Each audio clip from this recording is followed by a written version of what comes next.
What's up, YouTube? This is James coming back at you with another informative video. I hope you guys are doing well out there on this Monday. I'm doing pretty good myself, and I hope you guys have had a very nice, relaxing weekend. Mine was well, just went too fast as usual. You know how it goes. I come across this particular article right here.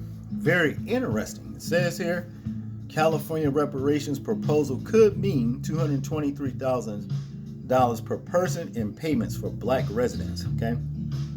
This is a program that Governor Gavin Newsom has pushed, the reparations program, which seeks to correct what California government calls housing wealth gap. Okay? Let me tell you something. This would be a good thing, but I'll believe it when I see it. And if it were to happen for Californians, black Californians, that is, you understand? Then you would think that it will happen for all black people, so-called black people across the entire board here in this country. Because after all, we have been affected, on the same level altogether when it comes to discrimination or what have you, okay? Let's get into this particular story right here. It says here, Governor Gavin Newsom reparations task force received projections from a consulting panel that show California may need to pay over $200,000 per person to black residents if the state wishes to make good on promises of reparations for past housing discrimination. Okay? Newsom has aggressively pushed his plan to provide financial reparations to black Californians who he says must be financially compensated for decades of discrimination. The California Reparations Task Force force's 5 members economic consultant team reported that under the initiative, qualifying black residents in the state could qualify for $223,200 per person. Okay? This is Governor Gavin Newsom here in California, and he's got this task force going because I guess he's concerned about what's actually taking place with discrimination for black Californians. Okay? If this were to happen, if this does happen, he's going to light a fire that where it's going to have to catch everywhere else in the United States. Because like I said before, we as a people have all been affected in some way, shape, or form when it comes down to housing and discrimination and all that kind of stuff. You understand what I'm saying? Now to continue, the task force consultant team drew his ballpark number by examining gaps in housing and speculating the approximate amount of wealth lost in 1933 and 1977. The state panel says that black Californians lost $5,074 per year under previous housing policies.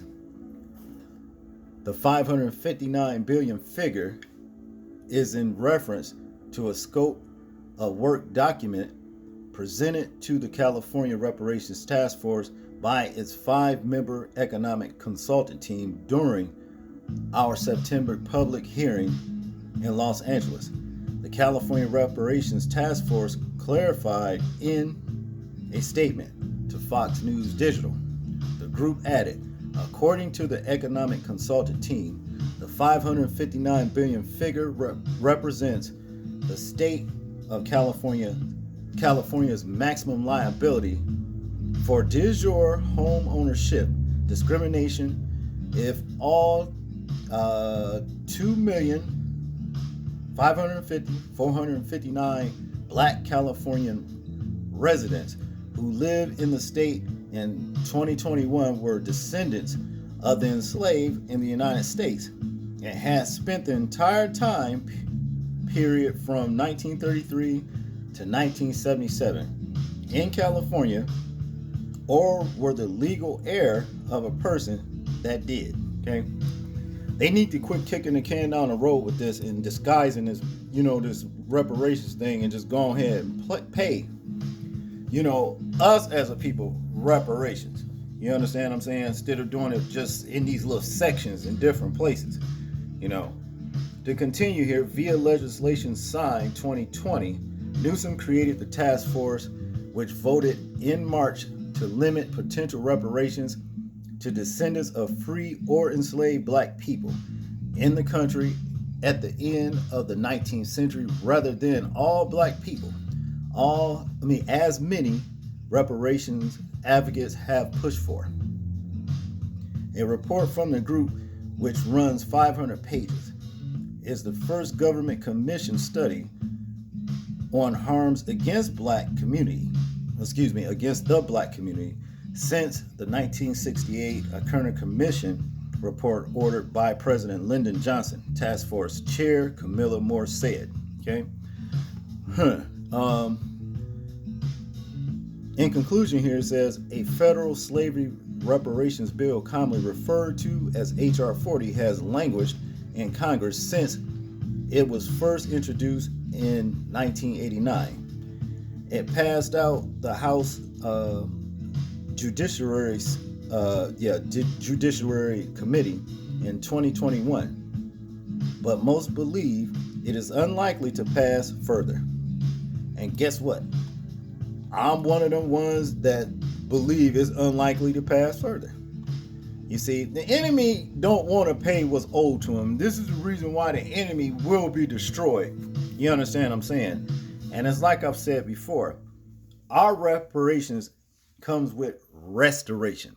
And that's going to happen only when the Most High come back, clean up everything, clean out all these, reprobates and all that kind of stuff, the racism and everything else, and stand his people back up, and return what was given to us, what was lost to us, what was lost to us, back to us as a people. You understand? Fiat money is not going to do it. But like I said, who knows? I could be wrong about them actually, giving reparations or what have you, be it in a way like this right here, or as a whole. I don't know. But one thing I know I'm right about, the Most High is going to come back and make restoration. And through restoration of his people, that's when we'll get our reparations. But you guys tell me what you think about this particular story right here. I'm interested in hearing your thoughts, views, and opinions on it. Like, comment, share, and subscribe. People, please remember to live your life as though we're being watched, simply because we are. This is James, and I'm out.